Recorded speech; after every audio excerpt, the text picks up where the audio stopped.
पूर्व राज्य मंत्री कर्णदेव काम्बोज ने कहा कि लोकसभा चुनावों में विपक्षी पार्टियों के नेताओं ने झूठे वायदे करके जनता को बरगलाकर वोट हथियाने का काम किया है, जिसका खामियाजा इन पार्टियों को आने वाले चुनावों में भुगतना पड़ेगा।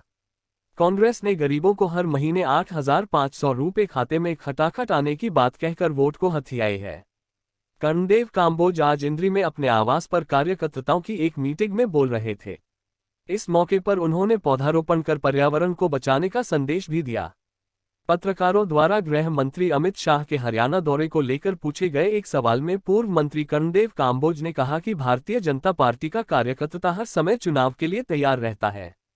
पार्टी आलाकमान द्वारा समय समय पर कार्यकर्ताओं की मीटिंगें लेती जाती रहती है।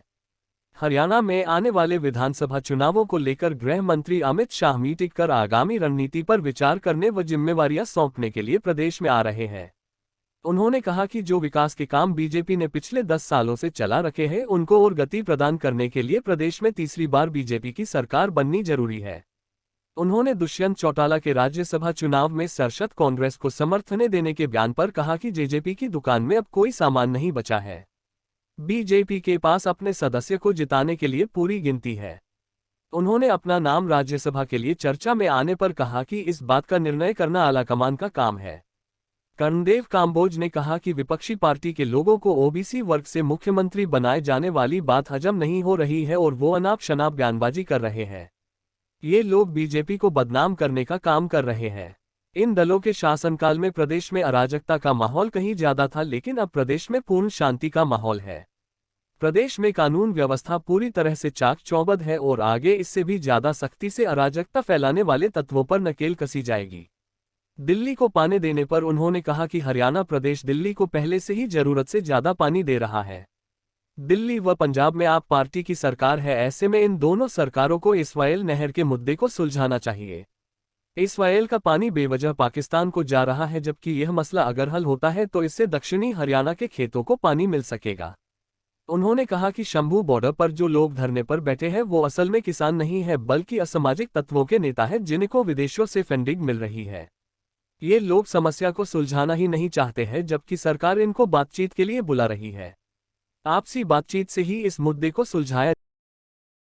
आने वाले विधानसभा में, क्योंकि ये जो अभी लोकसभा का चुनाव हुआ, इस लोकसभा के चुनाव में जो विपक्ष ने हथकंडे अपनाए हैं, अच्छे हथकंडे अपनाए हैं। कहीं वो ये कह करके लोगों को डराया गया कि संविधान खत्म कर देंगे, कहीं जा करके कहा कि आपका आरक्षण खत्म कर देंगे, और कहीं लालच दे करके 8500 रुपये हर महीने खाते में डालने के लिए जो है ना इस प्रकार का प्रचार भी किया गया कि खटाखट खटाखट खटाखट हर उसके खाते में 8500 रुपये, और उनको जो है ना गारंटी कार्ड भी भर करके दे दिया गया कि आपको ये गारंटी कार्ड हम भर करके दे रहे हैं कि हमारी सरकार बनेगी, हम आपको 8500 रुपये। मैं आपके माध्यम से कांग्रेस पार्टी से कहना चाहूँगा कि 2 प्रदेशों में इनकी सरकार है, कर्नाटक में इनकी सरकार है और हिमाचल में हमारे नज़दीक लगती इनकी सरकार है। तो कम से कम ये 8500 रुपये वहाँ कम से कम देना शुरू करें, ताकि लोगों को पता चले कि वाकई में इनकी नीयत और कथनी और करनी में अंतर नहीं था। तो तब तो हम मान लेंगे कि ये इनकी नीयत में जाना कोई खोट नहीं थी। अब ये पैसे कहीं उनको दे ही नहीं रहे, गरीब लोगों को बैक आकर के उनकी वोट जरूर हथिया ले। आने वाले विधानसभा में लोग इनका जाने हिसाब चुकता करेंगे कि आपने हमारे साथ छलावा किया, हमारे साथ धोखा किया है, धोखे से हमारी वोट जो है डाइवर्ट कराने का काम किया। तो आने वाले विधानसभा में ये खामियाजा कांग्रेस पार्टी को भुगतना पड़ेगा। देखिए, दुष्यंत के साथ वैसे तो कुछ रहा नहीं, उसकी दुकान में सामान ही कुछ ही नहीं रहा, और दुष्यंत ने अगर कोई बयान दिया है तो कांग्रेस के साथ जाना चाहें तो हमें कोई इतराज भी नहीं है। भारतीय जनता पार्टी भी अपने नंबर्स हैं, और राज्यसभा के चुनाव के अंदर राज्यसभा में हम यहाँ से अपना उम्मीदवार जिता करके भेजेंगे। भारतीय जनता पार्टी के पास इतना अपना बहुमत पर्याप्त मात्रा में है। ये तो पार्टी हमेशा जो है सर्वे कराती है, और सर्वे के आधार पर जिस विधायक की, जिस उम्मीदवार की रिपोर्ट ठीक नहीं आती उसको बदला भी जा सकता है।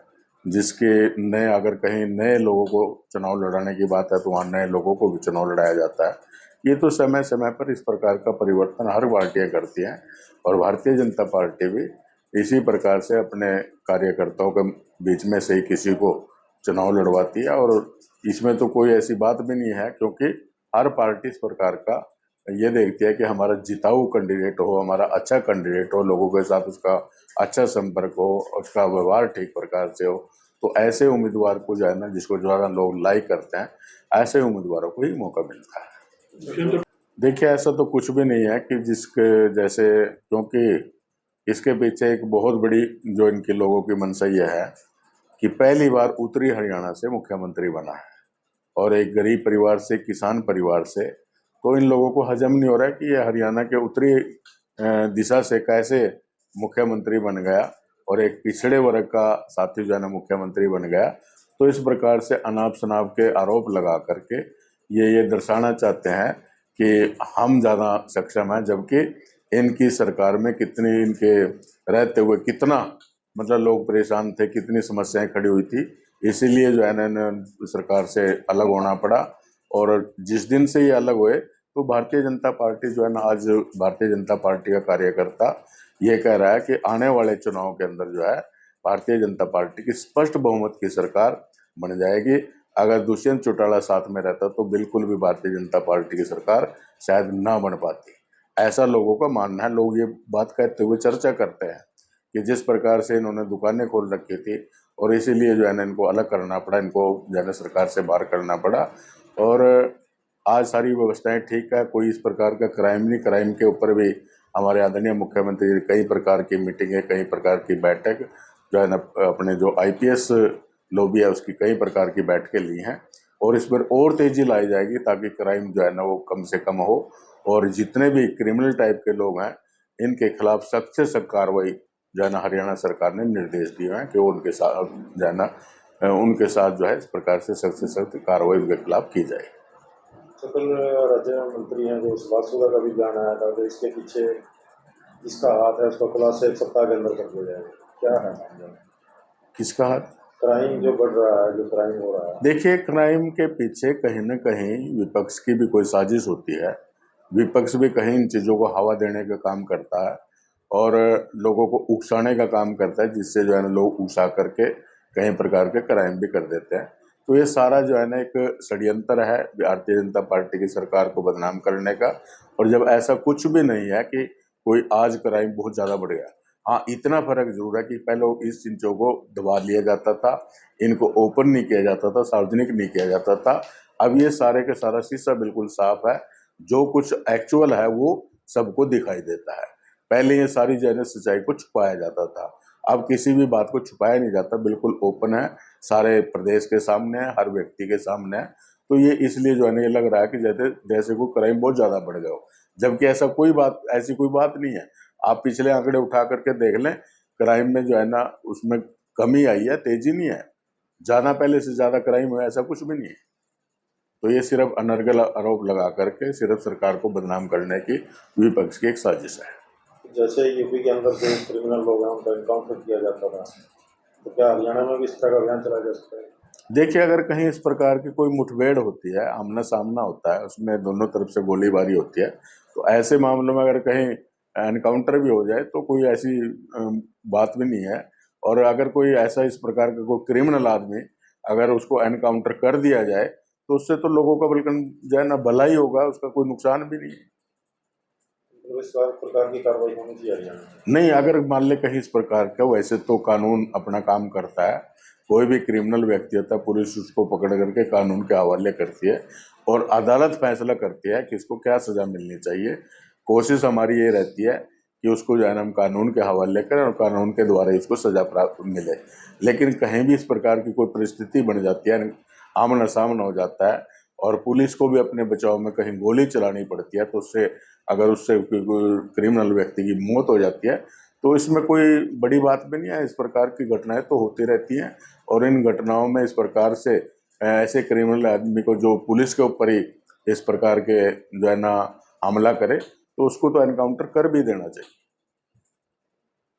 एसवाईएल का मुद्दा बहुत पुराना हो गया जी।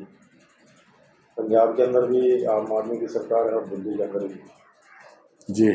तो अब जिस प्रकार से पानी के ऊपर दिल्ली में हाय तौबा मच रही है और दिल्ली में आम आदमी पार्टी की सरकार है, पंजाब में भी आम आदमी पार्टी की सरकार है और जो 700 कुछ क्यूसिक जो दिल्ली को हरियाणा ने पानी इनका जो शेयर बनता है वो पूरा का पूरा पानी, बल्कि उससे ज़्यादा हमने तो लगभग 1000 क्यूसिक के आसपास पानी इनको दे रखा है।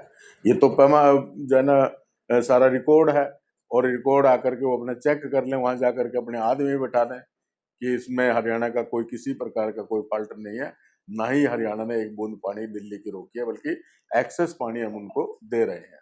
और जो सतलुज यमुना लिंक नहर की बात है, आज आम आदमी पार्टी की सरकार जो है ना पंजाब के अंदर है, उनको चाहिए अगर वो और एक्सेस पानी देना चाहते हैं, पहले वो हरियाणा की पैसी धरती को उस नहर को खुदवाने का काम करें, उसको जो है ना उसमें पानी देने का काम करें।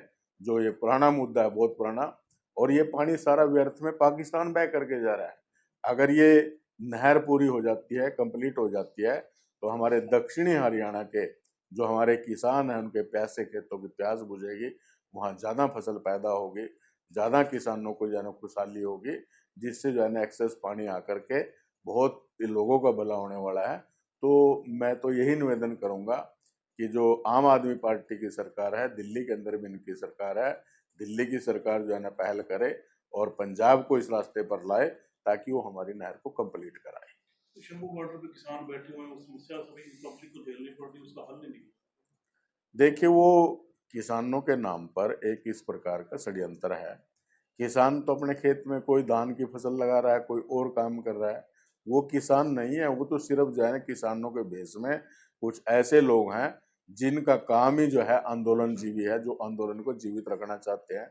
सिर्फ इस प्रकार का कि आंदोलन करके और बाहर से उनको फंडिंग होती है, बाहर से उनको पैसा मिलता है, कई प्रकार की सुविधाएं मिलती हैं, तो वो सारे के सारे इस प्रकार के लोग बैठे हैं।